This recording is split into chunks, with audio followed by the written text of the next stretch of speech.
이재명 경기도지사에 대한 대법원 전원 합의체 선고에 정치권 역시 촉각을 곤두세우는 분위기입니다. 네, 국회 현장 연결해서 자세히 알아보겠습니다. 방현덕 기자.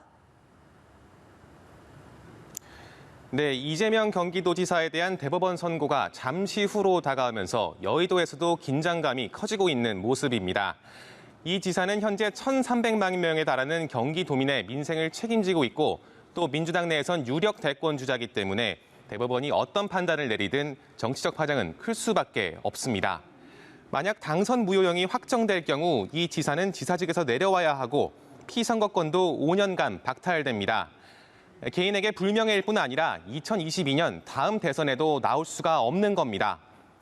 민주당 입장에선 상당히 곤혹스럽고 또 정치적 부담 역시 클 수밖에 없습니다.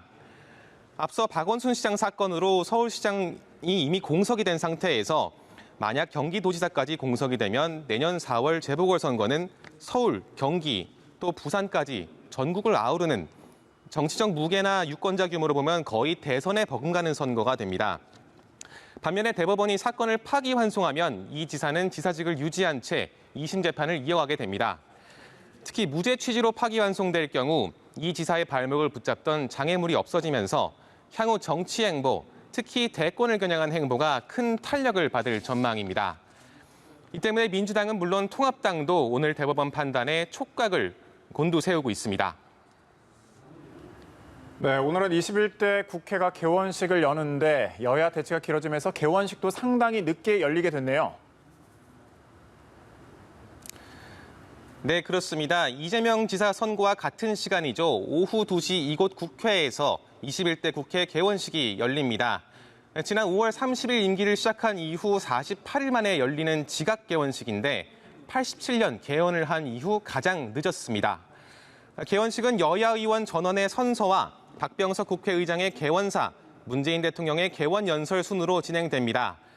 개원 연설이 장기간, 개원 협상이 장기간 또 롤러코스터처럼 이어지면서 문 대통령도 연설 원고를 9번이나 고쳐 썼다고 합니다. 문 대통령의 국회 연설은 지난해 10월 시정연설 이후 약 9개월 만인데 코로나19 극복과 그제 발표한 한국판 뉴딜 계획 추진에 대한 국회의 협조, 또 공수처 출범에 대한 협조 등을 당부하는 내용이 될 것으로 보입니다. 민주당은 이에 앞서 방금 전 국회 본회의를 열고 전해철 의원을 국회 정보위원장으로 선출했습니다. 이에 따라 국회 18개 상임위원장은 모두 민주당이 가져가게 됐습니다.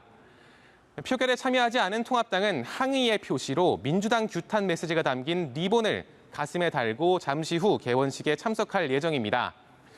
또 주호영 원내대표는 방금 전 기자회견을 열고 문 대통령을 향해 국정 현안 10가지를 공개 질의했는데 박원순 시장 등 이딴 성추행 의혹 사건에 대한 입장이 무엇인지, 또 부동산 정책은 어떻게 할 건지, 추미애 법무장관과 윤석열 검찰총장의 갈등에 대한 대통령의 입장은 무엇인지를 묻는 등 공세적 질문이 줄을 이뤘습니다. 지금까지 국회에서 전해드렸습니다.